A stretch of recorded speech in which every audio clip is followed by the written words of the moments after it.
Bienvenue encore une fois cette semaine à Hockey le magazine. Jasmin, qu'est-ce que tu as pour nous? Cette semaine, Danny, je rencontre les gens du Centre Perform Plus de Boisbriand pour parler un peu d'entraînement estival. Toi, de ton côté, Danny, une autre capsule avec Sylvain Guimont. Toujours à propos de la communication entre les parents et les entraîneurs. Un sujet toujours un peu délicat. Hockey le magazine, c'est parti.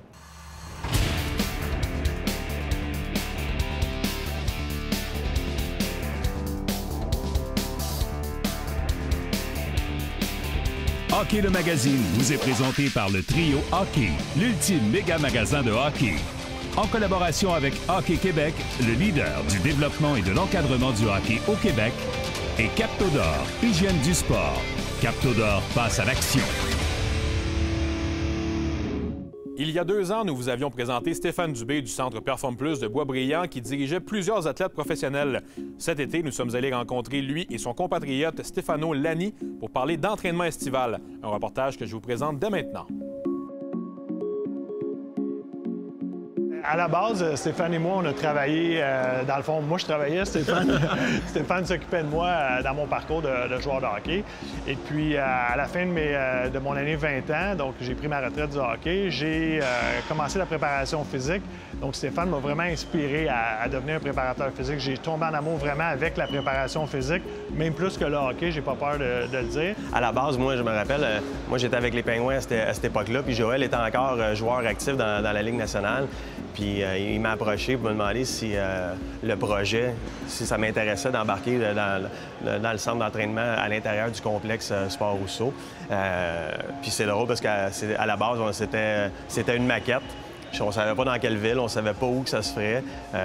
Mais moi, j'ai embarqué dans l'aventure. C'est un projet que j'ai trouvé passionnant parce que d'avoir une place spécialisée, pour le hockey et pour les athlètes, c'est un projet qui est très stimulant parce qu'en tant que préparateur physique, quand tu entraînes des athlètes dans des facilités publiques, tu n'as pas nécessairement l'équipement, tu n'as pas accès à tout l'équipement que tu as besoin.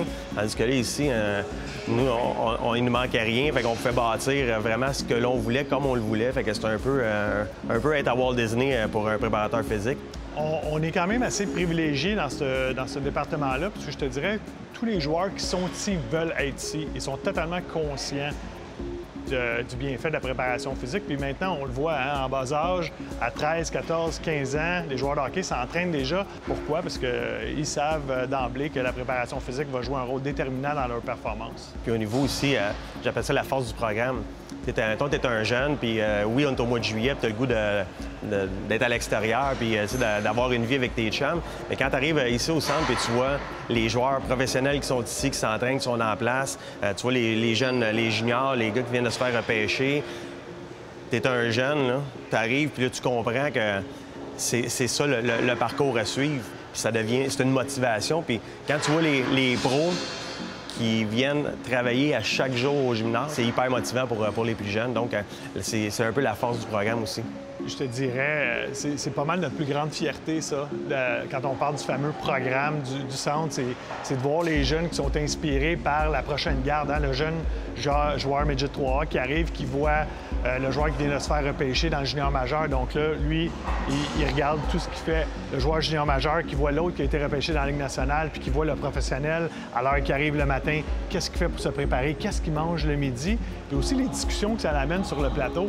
Ça amène des discussions, ça amène un état de conscience, un état d'éveil aussi. Fait que ça fait des belles discussions, puis ça inspire ces jeunes-là à poursuivre leur carrière et leur effort, surtout, qu'ils sont en train de déployer. L'été, c'est la période la plus importante pour vraiment améliorer tes capacités physiques. Parce que toute ton énergie est bâtie. Tu la mets à te bâtir tes capacités physiques, donc améliorer ta force, ta vitesse. Comme tu le disais, pendant la saison, c'est très difficile pour un athlète d'augmenter sa force. Pourquoi? Parce que son volume de travail est très élevé. Si on prend juste un jeune, mettons un bantam qui est en sport-études, bien, ils sont sur la glace avec les matchs probablement 6 jours par semaine. Fait que oui, il y a des entraînements hors glace, je me ça, mais la dépense énergétique est tellement grande sur la glace que tu peux pas t'entraîner autant en hors glace. Puis si on parle d'un junior ou encore d'un professionnel, mais là, pendant la saison, tu essaies juste de maintenir les acquis. Je te dirais en saison aussi, au niveau professionnel, au niveau junior majeur et même au niveau sport-études. Donc, selon les recommandations du coaching staff et des thérapeutes, nous, on bâtit des profils. Donc, 6 à 7 profils différents où les joueurs vont pouvoir avoir un entraînement qui est vraiment personnalisé, même pendant l'année. Quand il n'y a pas d'encadrement, le jeune, il ne sait pas vraiment ce qu'il fait. Il va se désintéresser puis il va arrêter. Puis moi, ça va bien au-delà de juste te préparer pour ta saison de hockey. C'est de créer des habitudes de vie que le jeune va garder pour le restant de ses jours. Les saines habitudes de vie, c'est important, mais si tu n'es pas bien encadré en partant, c'est sûr que t'es plus facile à être voué à l'échec, ça, c'est sûr. À notre question de la semaine, on parle d'Anthony Mantha cette semaine. En 2013-2014, Danny il a réussi un fait d'armes qu'on voit tellement rarement dans le hockey, 50 buts en moins de 50 matchs. Imagine, il y avait quand même des dépisteurs qui avaient des doutes sur lui. C'est fou quand même, hein? 50 buts en moins de 50 matchs, on n'était pas certain. Ça faisait des années, Danny, qu'on n'avait pas vu ça, depuis 2006-2007. Et à notre question de la semaine, on se demande qui est le dernier joueur avant Anthony Mantha en 2013-2014 à avoir réussi 50 buts en moins de 50 matchs. Est-ce que la réponse est A, Thomas Beauregard, B, François Bouchard ou C, David Desharnais? La réponse après la pause.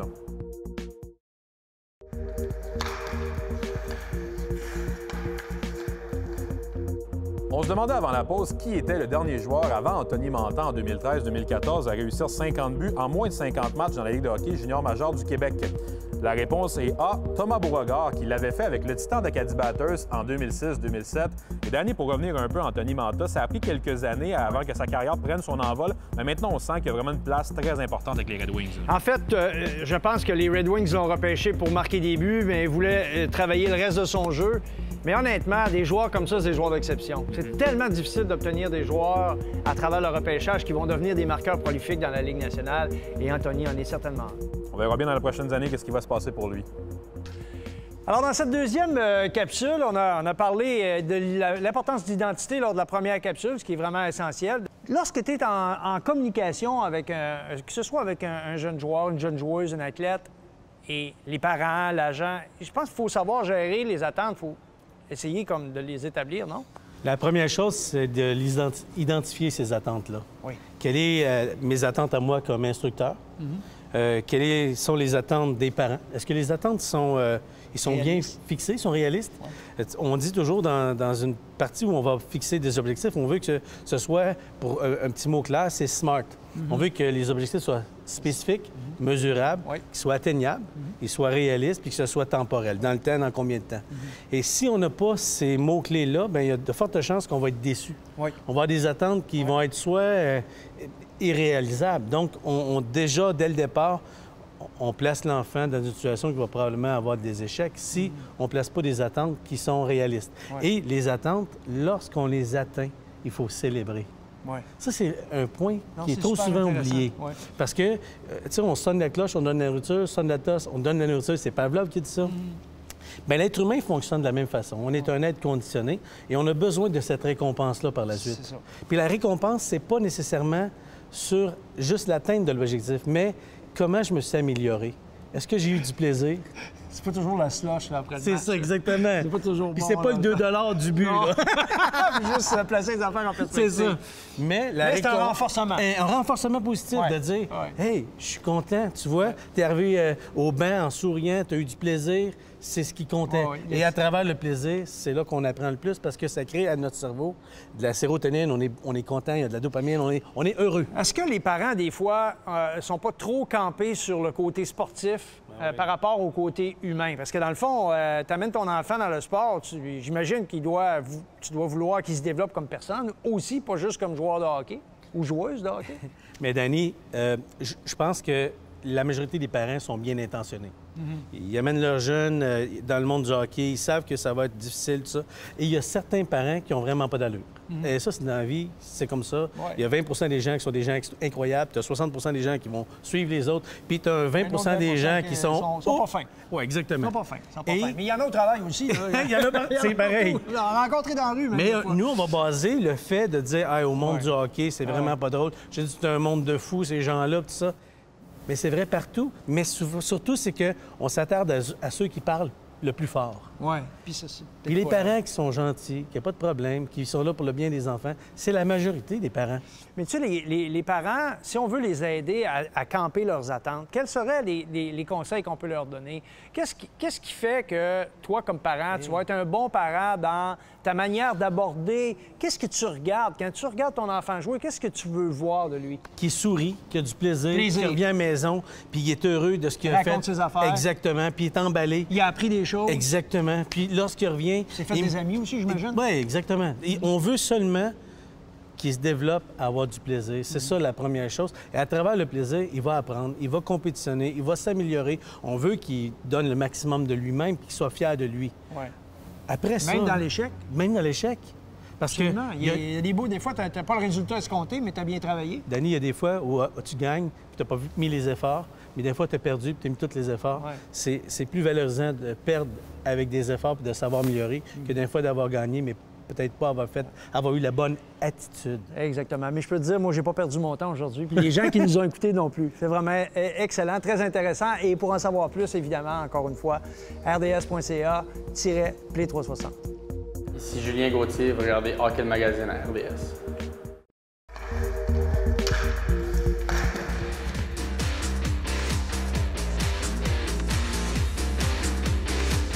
Cette chronique équipement vous est présentée par le Trio Hockey, Sport Rousseau, Hockey Expert et l'entrepôt du hockey. Oui, bien, Éric, il y en a des gars ici. Ouais, c'est comme un magasin de bonbons pour les joueurs de hockey. Oui, exactement. Et il y a toutes sortes de sélections, mais le Bauer ici, le 2S Pro, c'est un camp quand même qui est assez particulier. Exact. C'est la nouvelle série Bauer cette année, le Suprême. Donc, le haut de gamme, c'est le 2S Pro. Alors, lui, il y a une caractéristique quand même qui m'a interpellé. Tout de suite, c'est comment les protections au niveau du poignet sont organisées. Habituellement, c'est droit. Là, tout est ouvert. À quoi ça sert, ça? Donc, il y a la technologie AMP pour amplitude de mouvement.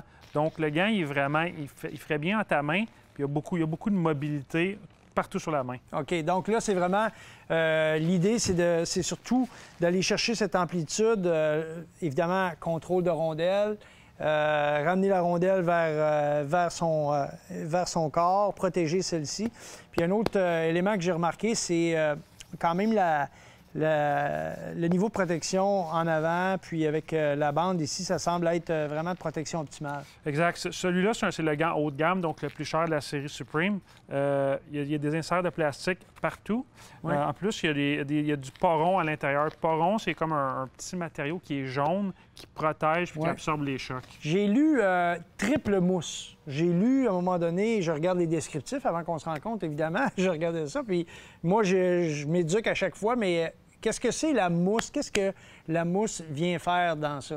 Donc, c'est vraiment l'épaisseur de mousse qu'il y a pour la protection. Sur le dessus, il y a une couche, un petit plastique inséré, mais les mousses en dessous varient selon le prix. Donc, plus que le gant est cher, la mousse va être de meilleure qualité, va offrir plus de protection. Donc, plus de protection, gants plus chers, catégorie plus élevée, plus de danger de blessure. On parle de bantam midget en montant, j'imagine. Exact. Dans les plus petites catégories, on parle plus de confort. Donc, c'est peut-être pas nécessaire d'aller dans la catégorie Supreme d'entrée de jeu. Exact. Tout dépend du niveau de jeu. Plusieurs joueurs vont aimer le 2S Pro, qui est un petit peu plus cher, mais peuvent opter pour le 2S encore, qui fait tout aussi bien. Le confort est pas mal identique, à un prix moindre, avec un petit peu moins de protection, mais évidemment, sont sécuritaires. Oui. Si les gants ne seraient pas sécuritaires, ils ne seraient pas sur le marché. Ils ne seraient pas sur le marché. Puis en plus, quand tu joues dans les catégories Pee-Wee et tout ça, puis tu bloques des tirs, la vélocité des tirs, c'est beaucoup moins important. Alors là, Éric, on est dans le CCM, le SuperTac AS1. On a une autre affaire complètement. Moi, je veux t'entendre sur l'intérieur de ce gant-là. Il y a quelque chose d'assez particulier. Oui, sur la pompe. Mais en fait, c'est une pompe de qualité professionnelle. Donc, qu'est-ce qui est important pour souvent en magasin, un client va insérer le gant, il veut que ça soit confortable. Donc, le premier contact avec le produit, si le feeling n'est pas bon, le client va tout simplement le remettre sur la tablette. C'est vrai. Ça ne veut pas nécessairement dire que ce n'est pas un bon produit, mais il faut que ce soit confortable tout de suite. Donc, tout dépendamment du fit que tu veux. Donc, celui-ci, la pompe de qualité professionnelle qui est très, très, très confortable. En plus, l'intérieur, ils ont mis un revêtement qui est très doux.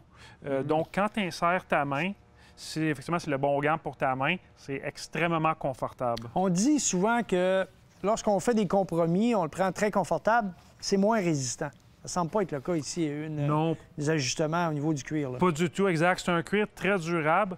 Évidemment, tout dépendamment de l'utilisation que tu en fais, c'est pas un gant les gants ne dureront pas éternellement. Mais l'intérieur de la paume, c'est aucun doute, c'est très durable. Il y a CCM, quelque chose de particulier. Il parle d'une espèce de traitement antibactérie. Exact. Plusieurs produits vont avoir des traitements antibactéries. Donc, c'est important de bien entretenir, par contre. Pas parce qu'il y a un traitement antibactérie que c'est à l'abri de tout. Que c'est à l'abri de tout. Tu le prends, il est encore trempé, tu le mets dans ton sac, tu laisses le sac fermé jusqu'à ta prochaine pratique. Pas bon. C'est pas bon. Il faut que tu entretiennes quand même bien, mais il y a un traitement qui va diminuer les bactéries à l'intérieur des gants. Bon, ça, c'est super important. Il lime même bien ça. Exactement. Ça sent moins fort un peu. Alors, Éric, ici, on a le True XC7. Et là, on a un gant qui semble être un peu différent au niveau de la confection, mais surtout des matériaux utilisés sur le dessus. Exactement, Danny. C'est un nylon d'excellente performance. Tout à l'heure, on parlait d'un gant de haut niveau, un prix plus élevé. Celui-là, c'est un XC7, donc il est moins cher, mais la finition extérieure de True est vraiment de première qualité. Oui, puis je regarde aussi dans la façon dont il est dessiné, il semble avoir une courbe très accentuée, donc et très, très court ici. Donc, on parle de gants qui sont souvent utilisés par des joueurs de centre, des joueurs d'avant, des joueurs qui aiment manier la rondelle. Éric, j'aime beaucoup jouer au hockey dehors. Puis dans le temps des fêtes, j'aime ça jouer avec ma gang. J'aime ça me faire des petites compétitions, des petits parcours d'agilité. Puis je me demande si vous avez des espèces de trucs que je pourrais utiliser pour m'améliorer. Oui, définitivement. La semaine prochaine, on va te montrer quelque chose qui va sûrement t'intéresser. Bien hâte de voir ça. Ici Joël Bouchard, vous regardez Hockey, le magazine à RDS.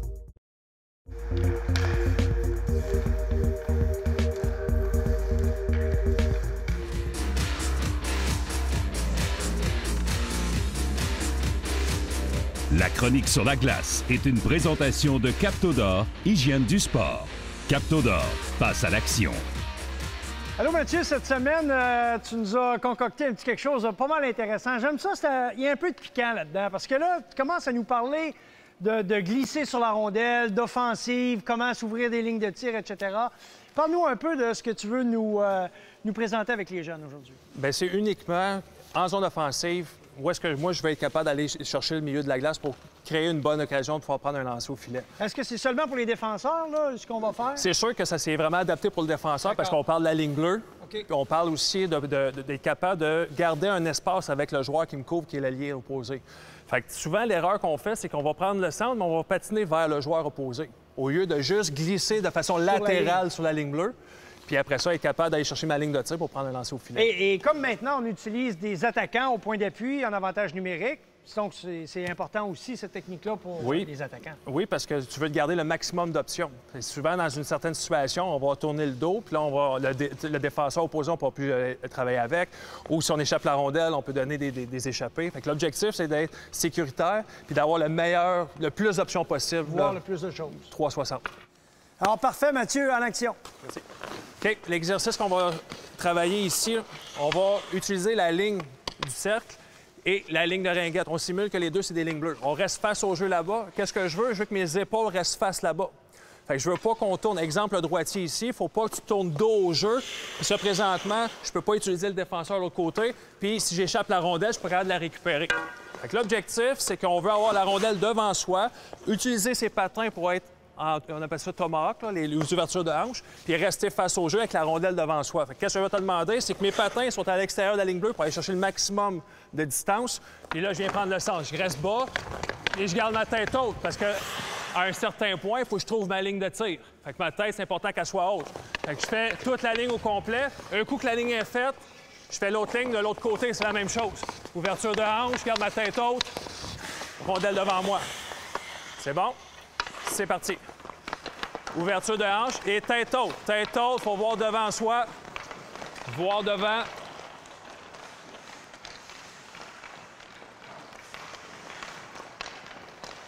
Reste fléchi, reste fléchi. Rondelle devant, on reprend. Deuxième séquence, c'est parti. Alors, un niveau de difficulté quand même très élevé parce qu'on veut que le joueur soit toujours face au filet adverse. On est en zone offensive actuellement, donc c'est vraiment important que les joueurs soient en mesure de contrôler la rondelle, garder la tête haute et pas perdre de vitesse et d'être en situation où ils peuvent à tout moment réagir sur la position de l'adversaire. Alors, Mathieu, j'ai la ligne bleue ici. C'est vraiment l'espèce de glissoire pour les défenseurs, pour les attaquants, mais en position, on doit être capable de glisser là-dessus. Là, on passe à une autre étape. Après ce que tu nous as expliqué tantôt, vas-y avec l'exercice. Exactement. On va partir au niveau de la ligne bleue ici pour aller chercher le corridor de passe avec moi qui va être sur le bord de la bande. Donc, toi, tu vas faire la passe? Exactement. Réceptionne la rondelle. Puis là, l'objectif, c'est de prendre le centre le plus rapidement possible, tout en gardant nos options ouvertes. Donc, tu ne fais pas glisser tout de suite, là? Non, tu réceptionnes. Parce que si je glisse tout de suite... Bien là, c'est parce que tu vas tomber dos au jeu. Dos au jeu, tu n'es pas capable de travailler avec le défenseur opposé. On est prêt? Go! Rapidement, tourne sur la rondelle. Parfait. Go!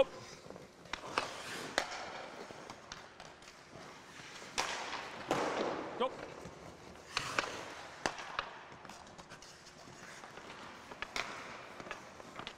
Go!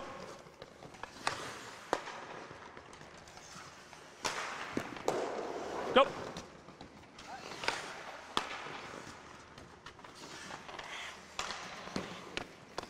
Go!